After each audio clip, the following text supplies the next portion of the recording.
오늘의 작품은 2022년 발간된 김성호의 자주 부끄럽고 가끔 행복했습니다. 기자에게 그런 마음가짐이 필요합니다.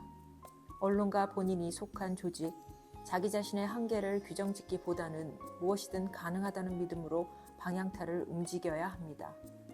좀처럼 벗어날 수 없을 듯한 현실의 중력 너머에 나아갈 목표를 두고 그걸 또 다른 동력으로 삼아 자신을 이끌어야 합니다. 더 나은 저널리즘이 가능하다고 믿는 한 그건 실제로 가능할 수 있습니다. 작품 들어가겠습니다. 1. 기자로서 부끄러움을 감당하는 일. 기자가 되길 원하는 이들은 호기심이 많고 세계관이 뚜렷하다.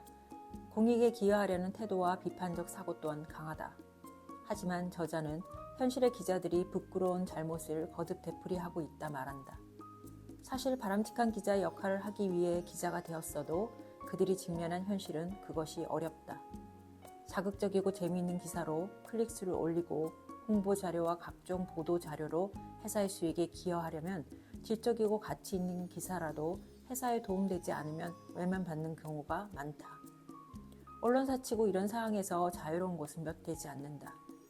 게다가 온라인에서 얻은 정보로 작성한 기사 위에 전문가에게 통화해서 얻은 멘트 몇 개 붙인 기사를 쓰는 월급 루팡들이 허다하다.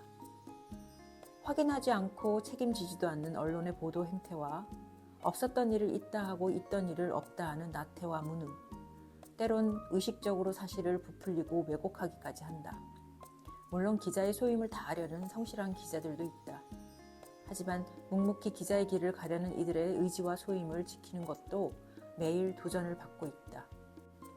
저자는 제 몫의 부끄러움을 매일 감당해내는 소수의 기자들과 무엇이 부끄러운지도 모르는 다수의 기자가 함께 있는 것이 오늘의 한국 언론의 현실이라 지적한다. 기자애가 작지만 중요한 기사, 연함의 시선에서 보기. 저자는 더 낮은 곳에 임하라는 기독교의 가르침은 저널리즘의 본질과 같다 말한다. 저널리즘은 알 권리를 충족시키기 이전에 작은 목소리조차 외면하지 말고 알 권리가 있는 이들에게 전달하는 것이 그들의 직업적 사명이다.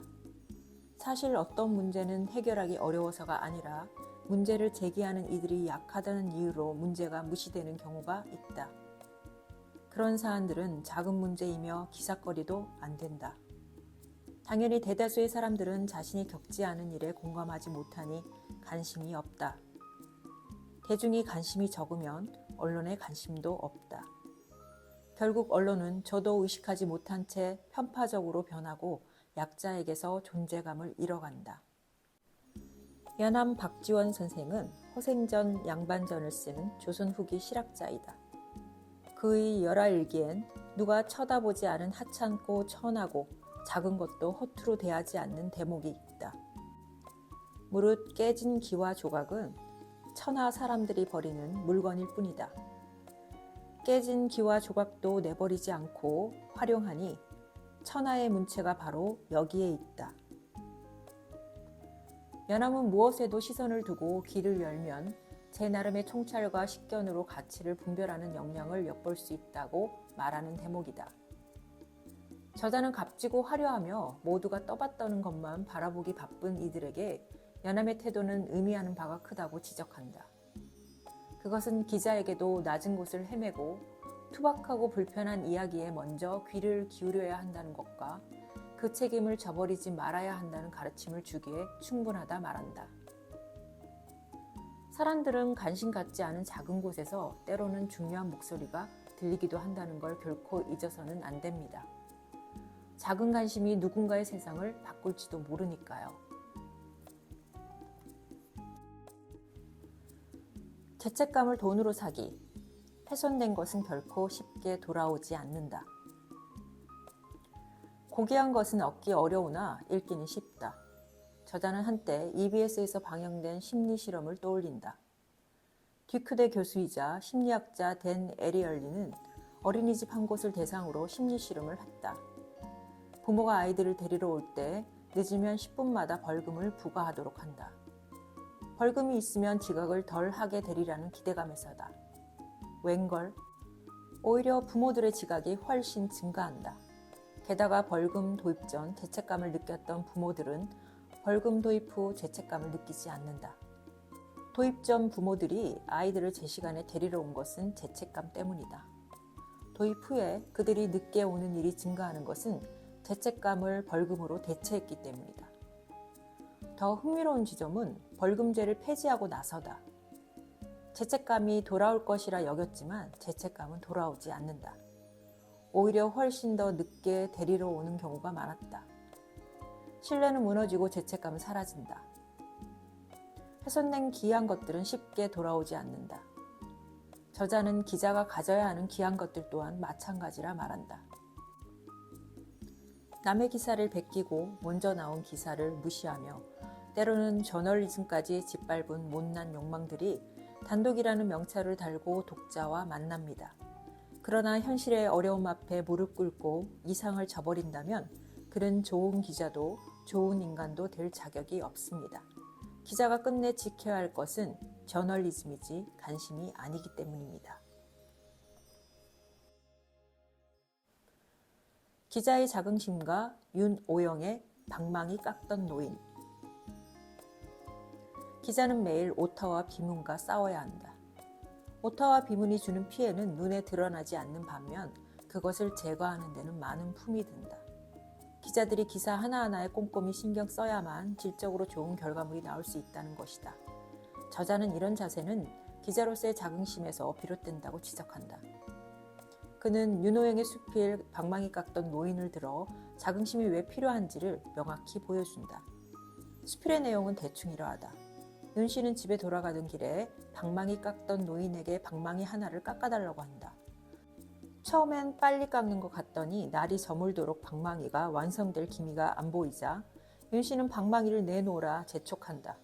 그러자 노인은 생살이 재촉한다고 밥이 되냐? 안 팔 테니 다른 곳에 가서 살아! 하고 말한다. 결국 윤 씨는 한참을 기다려 완성된 방망이를 가지고 집으로 돌아온다. 그런데 아내에게 방망이를 가져다 주니 좋다고 야단이 났다는 거다. 쓰는 이는 단박에 명품임을 알아본다. 결국 노인은 저만의 원칙대로 제대로 된 방망이를 만든 거다. 제대로 된 방망이를 만드는 눈높이를 노인 자신이 가장 잘 알고 있듯 기자도 잘 만들어진 기사란 어떤 것인지 스스로가 가장 잘 알고 있다. 그리고 자긍심이란 그 원칙을 수없이 지켜내며 비로소 얻어지는 마음이다. 방망이 깎던 노인도 본인 기사에 오타가 없다는 마음으로 꼼꼼히 기사 태고하는 기자도 모두 같다. 그 기준을 포기하지 않고 살아온 사람들만이 가진 단단한 마음, 그것이 긍지라고 부르는 자긍심이다.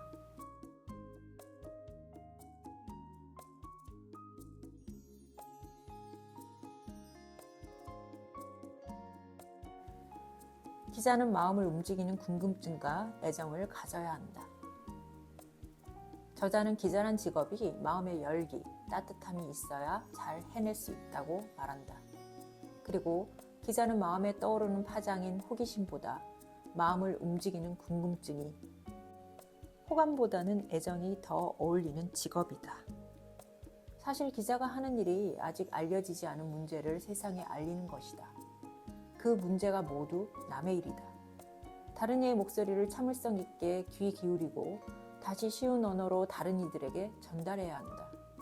그 고단함을 기꺼이 무릅쓰는 마음은 단순한 호기심과 호감이 아니라 진정한 궁금증과 관심 어린 애정과 함께 해야 한다.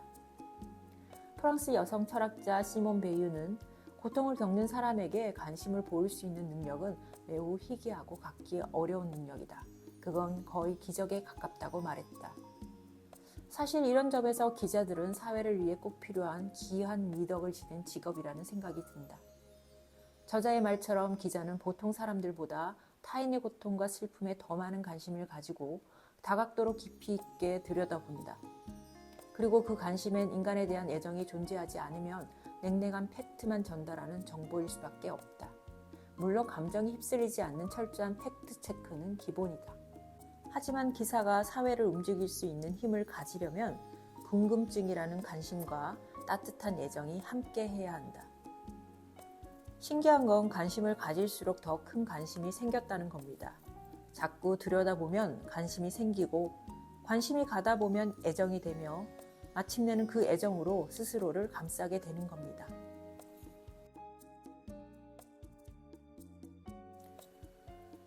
저자는 기자로서 나름의 자긍심과 한계, 부끄러움을 경험했고 언론의 그릇된 보도 형태와 나태함, 욕망을 자책하고 비판한다. 하지만 자신도 과거 기자였기에 오늘날 한국 언론의 추태에서 완전히 자유로울 순 없다. 어떤 독자들에겐 자칫 이런 글은 좋은 말로 내부 고발, 즉 내부 총질로도 보일 수도 있다. 또 다른 독자들은 작가를 기레기라 불리는 집단과 완전 분리시킬 수는 없겠지만 부끄러운 기사는 쓰지 않으려 노력하고 또 좌절하고 기자로서의 양심이 무엇인가 고민했던 사람이라 여길 것이다. 하지만 분명한 것은 비겁한 변명이든 자기 합리화였던 간에 기자로서의 자긍심이 무엇인지 고민하고 직업적 소명과 사명을 잊지 않으려 노력하는 기자들이 여전히 존재한다는 사실이며 그 사실은 언론에 실망한 독자들을 위로하고 있다. 사실 한국 언론의 지금의 문제가 기자들만의 문제는 아니다. 그 기사를 소비하는 소비자, 독자들이 가십성의 자극적 기사에 끌리고 팩트 구별과 올바른 비판적 시선을 갖추지 못한다면 기사가 좋은 기사인지 아닌지 구별할 수 없다. 옥석을 가리는 눈이 없는 독자들 앞에 온갖 수고를 아끼지 않은 기자의 훌륭한 기사가 무슨 소용이란 말인가.